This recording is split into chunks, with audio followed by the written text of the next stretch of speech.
What does verse 22 mean? So we'll start in context. We'll start in 21. Dear friends, we just called them little children, now they're dear friends. If our hearts do not condemn us, okay, or if the us isn't there, so dear friends, if our hearts do not condemn, we have confidence before God. Just talked about how to get on the upward spiral. You do good things. You don't just talk about it. And then your heart's not condemning you. If your heart is not condemning you, you do have confidence before God and can receive whatever we ask from him because we keep his commands and do what is pleasing in his sight. So they take half of this verse, half of other verses, and come up with this: ask God for something and believe he's going to give it to you, and you're going to get it. Is that what this verse is saying? Okay? Because when you encounter that, saying, wait, stop. So you've gotten past the preliminaries? What do you mean, the preliminaries? Well, the context says you're keeping all of his commands. So you're good with that statement? You're keeping all of his commands, because then what you're saying can start to make sense.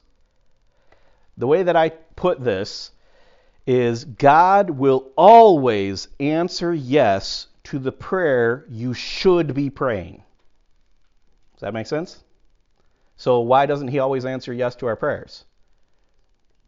Because we're not praying the prayer we should be praying. And we're not praying it from the position in life we should be in.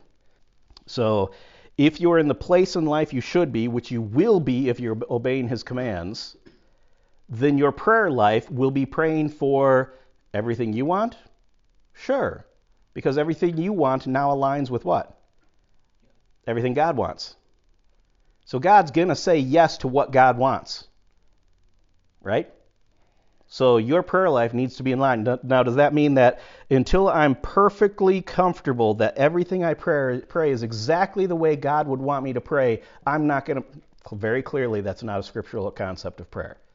You talk to God from where you are, understanding that if your prayer life is, the prayers of a righteous man availeth much, I don't see much availing in my life. Well, why not? Are you past the preliminaries? Are you being obedient? Are you pleasing God? From that position, are you praying unselfish prayers that are in line with God? If that's the case, you're going to get whatever you want, because what you want is what God wanted you to be wanting. Does that make sense? So you got to make sure, you got to keep that entire context. And the next time you hear someone start talking about prayer like it's the forced telekinesis, you just got to believe enough. You have to just, whoop, and you'll have it. Have they gotten past the preliminaries? Preliminary number 1, being obedient.